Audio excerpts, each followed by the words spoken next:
ছোট বাচ্চা আছে, সে কান্না করছে, তাকেও তার কান্না থামানোর জন্য কার্টুন দিয়ে দিয়েছে। আর যে মুরব্বীরা একটু হয়তো বা শাসন করবে, এই যে ভুলটা চলতেছে পরিবারে, একটু দেখভাল করবে, একটু শাসন করে ঠিকঠাক রাস্তায় আমাদেরকে নিয়ে আসবে, সেই মুরব্বীদেরকে দেখেন দূরে কোথাও রেখে এসছে। ম্যাক্সিমাম পরিবারের চিত্রটা এরকম। এটা খুবই করুণ একটা চিত্র।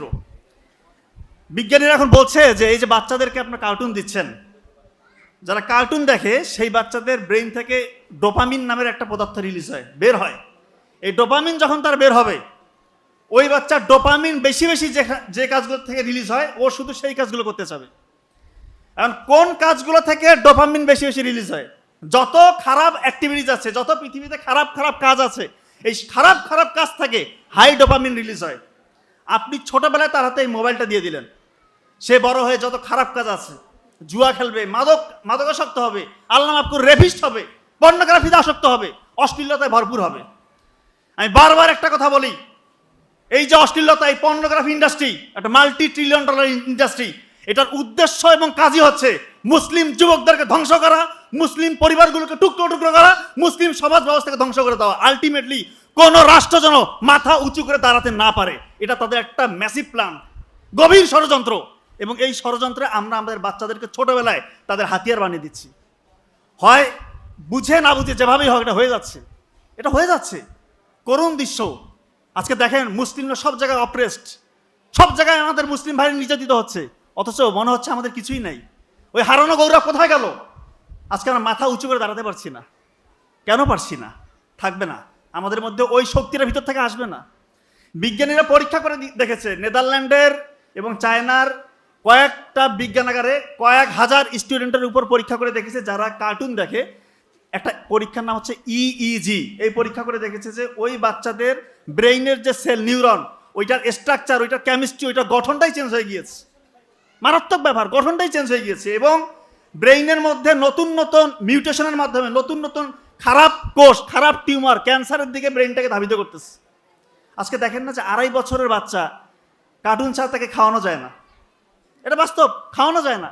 5 বছরের বাচ্চা ঠিকমতো কথা বলতে পারতেছে না, তার যে ল্যাঙ্গুয়েজের যে ডেভেলপমেন্ট সেটা হচ্ছে না, সোশ্যাল ডেভেলপমেন্ট, কার সাথে কীরকম বিহেভ করতে হবে সেটা সে জানে না। কারণ আপনি ছোটবেলা থেকে মনে করতেছেন সে তো বাইরে যাচ্ছে না, কার্টুন দিয়ে রাখছেন, তার ব্রেইনের পুরো প্যাটার্ন, স্বাভাবিক যে প্যাটার্ন সেটা চেঞ্জ হয়ে গিয়েছে। এটাই সত্যি, এটা বাস্তব। এই কাজটা দয়া করে করবেন না। এখন আমরা দেখি যে বাচ্চা কাচ্চাকে নিয়ে আসে, 5 বছর হয়েছে ঠিকমতো কথা বলতে পারে না। তো যাই হোক, যে কথাটা আমি বলছি যে 5টা এরকম কাজ আছে, যে 5টা কাজ করলে পরে ইনশাল্লাহ আখিরাতেও কল্যাণ পাওয়া যাবে। আল্লাহ চাহে তোর বাই প্রোডাক্ট হিসেবে আমরা দুনিয়াতেও সফল হতে পারবো। 1 নম্বর কাজ, এটা আমি যদি সময় পাই ইনশাল্লাহ পরে ব্যাখ্যা করবো, তবে এটাই বলে রাখছি, কোরআন রিসার্চ করতে হবে, কোরআনে বেশি বেশি সময় দিতে হবে, কোরআন নিয়ে গবেষণা করতে হবে। সেটা কিভাবে করতে হবে আমি আমার দিক থেকে একটু বলার চেষ্টা করবো যদি সময় হয় ইনশাল্লাহ। 2 নম্বর, রাতের ঘুমটা আগে ঘুমাতে হবে। রাতে এশার নামাজের পরে আপনি যত দ্রুত সম্ভব ঘুমিয়ে যান। এবং এটা কিন্তু রাসূলুল্লাহ সাল্লাল্লাহু আলাইহি ওয়াসাল্লাম আমাদেরকে শিখিয়ে গিয়েছেন, উনি উৎসাহিত করেছেন যে এশার সালাতের পরে তোমরা রাত জেগো না, যত দ্রুত সম্ভব ঘুমিয়ে পড়ো। এখন বিজ্ঞানীরা এসে বলছে আপনি এশার সালাতের পর যত দ্রুত ঘুমাবেন আপনার কোয়ালিটি স্লিপ হবে। 1 ঘন্টা টাইম এক্সপেন্ড করবেন, আপনার 12% ঘুমের কোয়ালিটি নষ্ট হবে। 2 ঘন্টা টাইম নষ্ট করবেন, 12 দুগুণা 24% কোয়ালিটি নষ্ট হবে। এভাবে যত টাইম যাবে প্রতি ঘন্টায় 12% করে আপনার ঘুমের কোয়ালিটি নষ্ট হবে। আর সাথে যদি আপনি মোবাইল দেখে দেখে টাইমটা নষ্ট করেন তাহলে এটা চক্রবৃদ্ধি হারে আপনার ব্রেনের ক্ষতি করবে। এখন তো বেশিরভাগ পরিবারে, বেশিরভাগ মানুষজন দেখা যায় এশার নামাজের পর মোবাইলে স্ক্রল করতে করতে রাত 1টা 2টা 3টা বাজিয়ে ফেলতেছে। তার ঘুমের বিন্দু মাত্র কোয়ালিটি থাকে না, বিন্দু মাত্র কোয়ালিটি থাকে না। ঘুম আল্লাহ তাআলার একটা নিয়ামত, এই নিয়ামতটাকে নষ্ট করবেন না। ঘুমালে মূলত কি হয়, এই যে সারাদিন আপনি কর্মব্যস্ত থেকেছেন, ঘুমের মধ্যে ব্রেইন থেকে 3টা কাজ হয়। প্রিফ্রন্টাল কর্টেক্স এটার কাজ ঠিক রাখে। কি করে প্রিফ্রন্টাল কর্টেক্স?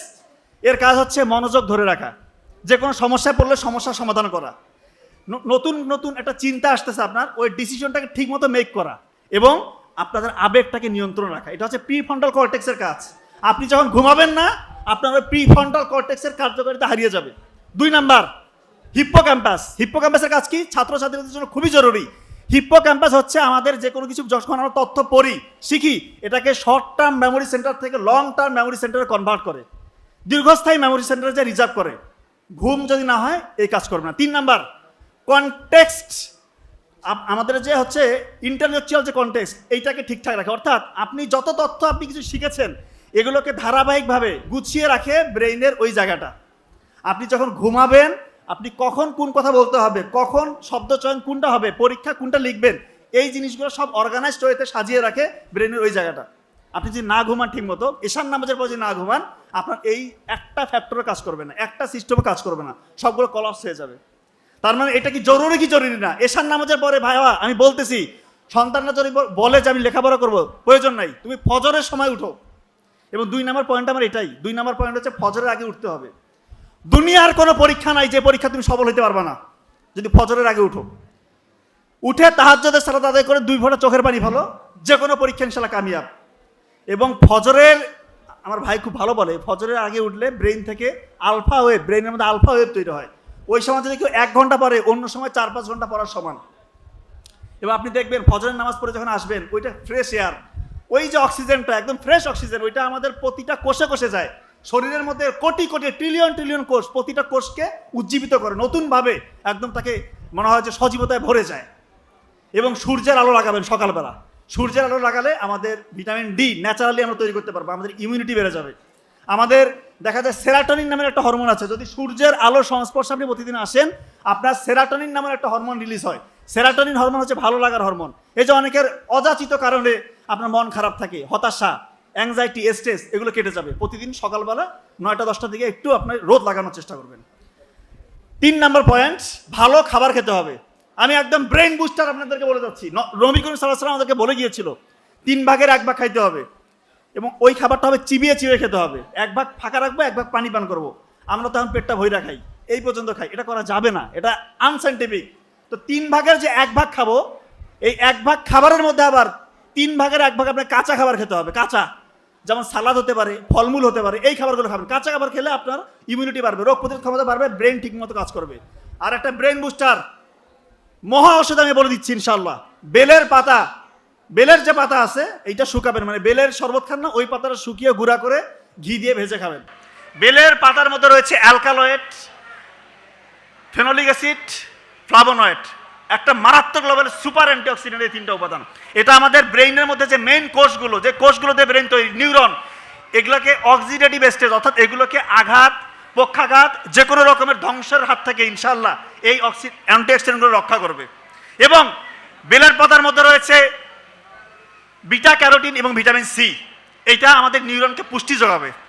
এবং সব থেকে যে মানে মারাত্মক কাজটা করে সেটা হচ্ছে সিনাপসিস প্রক্রিয়াটাকে সচল করে, অর্থাৎ নতুন নতুন তথ্য আপনি সুন্দর মতো শিখতে পারবেন। এবং ঘিয়ের মধ্যে রয়েছে omega-3 fatty acid, omega-3 fatty acid এবং ভিটামিন এ, ডি, ই, কে। এইটা ব্রেইনের জন্য একটা মারাত্মক লেভেলের সুপার এনার্জেটিক একটা খাবার, এটাকে বলা হচ্ছে ব্রেইনের এনার্জির ফুয়েল। তো এই 2টা যখন আপনারা কম্বিনেশন করে খাবেন, যে কোনো স্টেজে খেতে পারেন, যে কোনো বাচ্চা, বয়স্ক, যে কোনো তরুণ যদি খায়, প্রতিদিন 1 চামচ করে বেলের পাতা শুকিয়ে গুঁড়া করে ঘি দিয়ে ভেজে 1 চামচ করে খাওয়াবেন, ওর ব্রেইনের অবস্থা যে অবস্থায় আছে না কেন ইনশাল্লাহ তার থেকে তার ব্রেইনের কর্মক্ষমতা বহুগুণে বাড়বে ইনশাল্লাহ। আর একটা হচ্ছে মধু এবং কালোজিরা। আমরা সবাই জানি কালোজিরা হচ্ছে যে কোনো রোগের মহা ওষুধ, মৃত্যু ব্যতীত সকল রোগের সেবা দেয়া আছে এখানে। এবং পবিত্র কোরআনে আছে মধুর মধ্যে রয়েছে অসংখ্য রোগের শেফা। তো এই কালোজিরার মধ্যে রয়েছে থাইমল, এটা আমাদের ব্রেইন শুধু না, পুরো শরীরের যতগুলো কোষ আছে এগুলোকে প্রোটেকশন দেয়, আমাদের রোগ প্রতিরোধ ক্ষমতা বাড়ায়, অসংখ্য অসংখ্য সংক্রমণের হাত থেকে আমাদের শরীরটাকে রক্ষা করে। আমি তো বলি যারা সামনে লেখাপড়া করবেন, ডাক্তার হবেন বা বড় কিছু হবেন, আপনারা এই কালোজিরা নিয়ে একটু রিসার্চ করার চেষ্টা করবেন। অবশ্যই আমরা কিছু থাকবে, যেহেতু রাসূলুল্লাহ সাল্লাল্লাহু আলাইহি ওয়াসাল্লাম বলে গিয়েছে যে মৃত্যু ব্যতীত সকল রোগের শেফা রয়েছে, তার মানে এখানে অবশ্যই এমন কিছু আছে, হয়তো এখন বিজ্ঞানী আবিষ্কার করতে পারছে না, সামনে আবিষ্কার হবে। এই জন্য কালোজিরা নিয়ে একটু চিন্তা করবে। আর মধুতে রয়েছে ফ্লাভোনয়েড এবং পলিফেনল, ফেনোলিক অ্যাসিড, এটা মারাত্মক সুপার অ্যান্টিঅক্সিডেন্ট। এটা একই সাথে গ্লুকোজ এবং ফ্রুক্টোজ দেয়, যেটা কিনা আমাদের ব্রেইনের মধ্যে ইনস্ট্যান্ট এনার্জি দেয়। এবং এই 2টা যখন আপনি একসাথে খাবেন, আপনি ইনশাল্লাহ আপনার ব্রেইনের ক্ষমতা যেমন বাড়বে এবং আপনি হাজার হাজার রোগ থেকে ইনশাল্লাহ রক্ষা পাবেন। আর সর্বশেষ কথা, কোরআন নিয়ে, পবিত্র কোরআন নিয়ে আপনি একটু রিসার্চ করবেন। পবিত্র কোরআন যখন কেউ তেলাওয়াত করে, গবেষণা করে, তার ব্রেইনের মধ্যে অক্সিডেটিভ স্ট্রেস, তার অ্যাংজাইটি, হতাশা, সবগুলো আল্লাহ চাহে তো ইনশাল্লাহ ধীরে ধীরে কমতে থাকে। তো ধন্যবাদ সবাইকে। আসলে সময় স্বল্পতার কারণে আর বেশি কিছু বলতে পারলাম না। এই প্রতিষ্ঠানের উত্তরোত্তর সফলতা কামনা করছি। সবাই ভালো থাকবেন, ধন্যবাদ, আসসালামু আলাইকুম।